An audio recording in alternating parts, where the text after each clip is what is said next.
Hey everyone, Lisa invited me to speak on behalf of I want to make sure that I get the name right, the Blockchain Association, the Bermuda Blockchain and Crypto Association, and the students who are taking part in the classes that she's helped put together.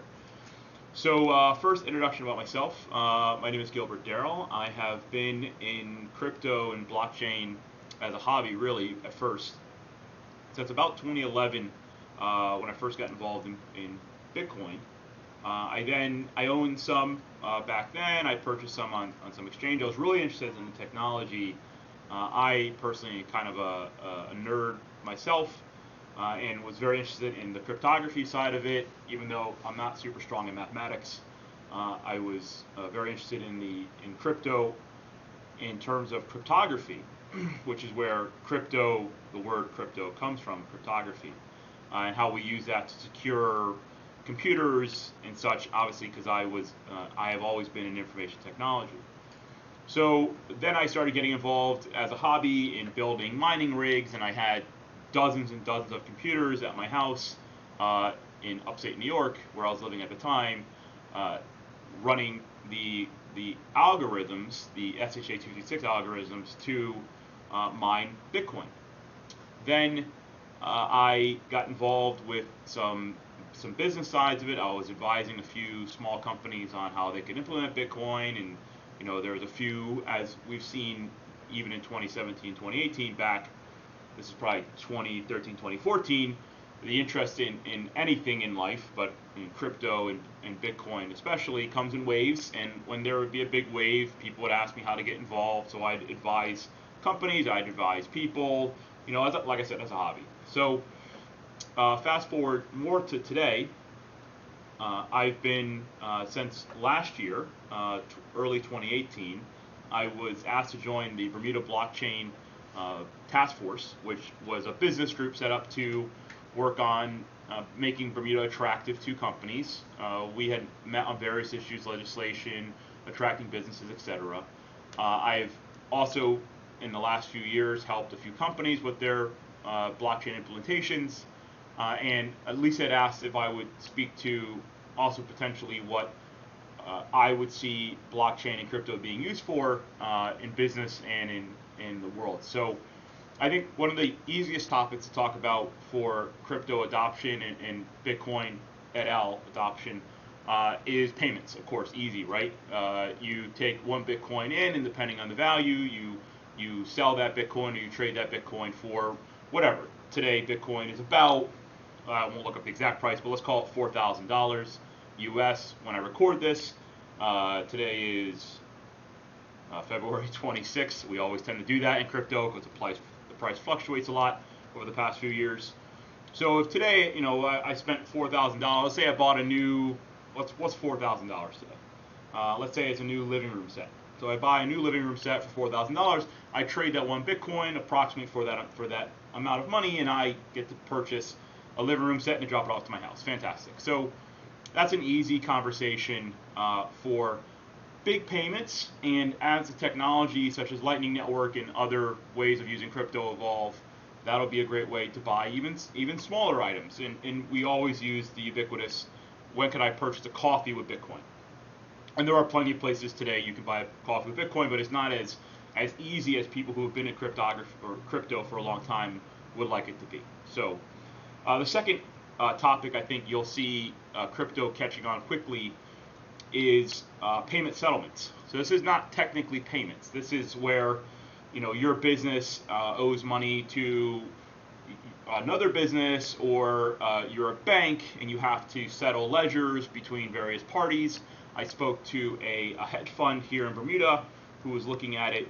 You're looking at crypto to be able to trade security stocks between people and settle how that would work, where maybe the crypto entity, the token for an example, could be used to represent a stock share, and they could do that as an internal, just among that hedge fund itself, as a way to trade shares among people inside of that hedge fund who are investors.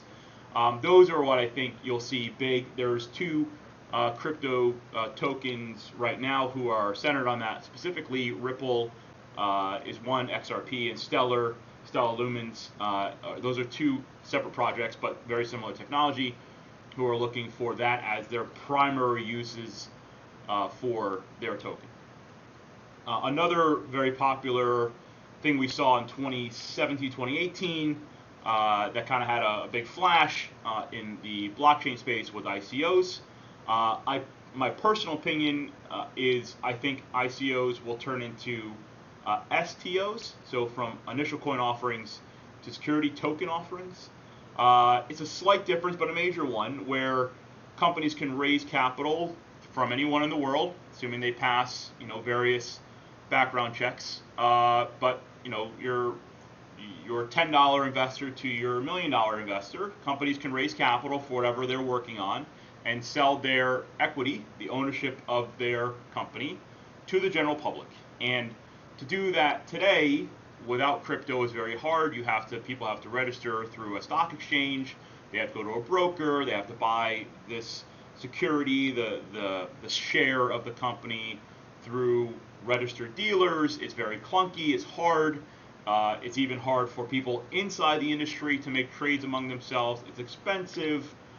So you're looking at crypto to perhaps go inside of business funding, just like it would do so and change the way we do payments or change the way we do settlements, and be a huge asset or huge new way of doing business is a better way of speaking about it, among companies looking to raise capital or shift capital across the world.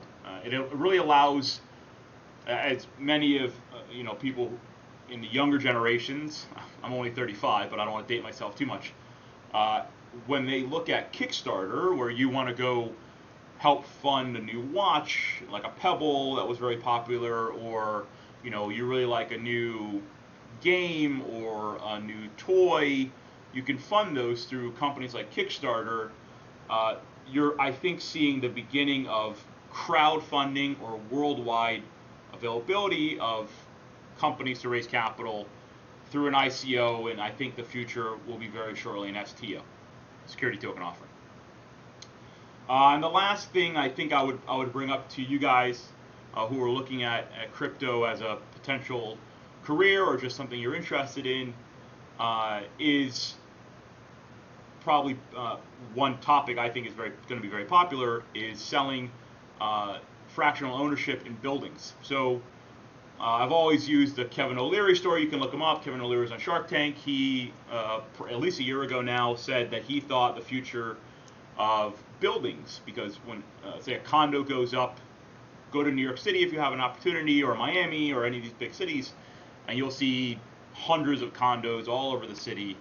Those are typically fractional ownerships, where you go in and you buy one out of 1,000 of the available condos, apartments, inside the building. But you have all these people who own a part of the building, and tracking all those people is labor intensive, requires a lot of paperwork. And where if you could attach that ownership to something on crypto, on blockchain, then tracking it and selling and trading it and knowing who owns it and data retention, all these things, a big topic of crypto and blockchain is data retention. And I'm sure as you learn more about crypto and blockchain, that will come up. But that is a huge advantage of having crypto and having potentially fractional ownership or building ownership in general. And I know it's been talked about here in Bermuda as a solution that you could really solve with blockchain and Bitcoin. So hopefully that was useful. I love that you guys are learning about crypto and blockchain, and you have a great guide and teacher in Lisa, and congratulations on learning this new technology.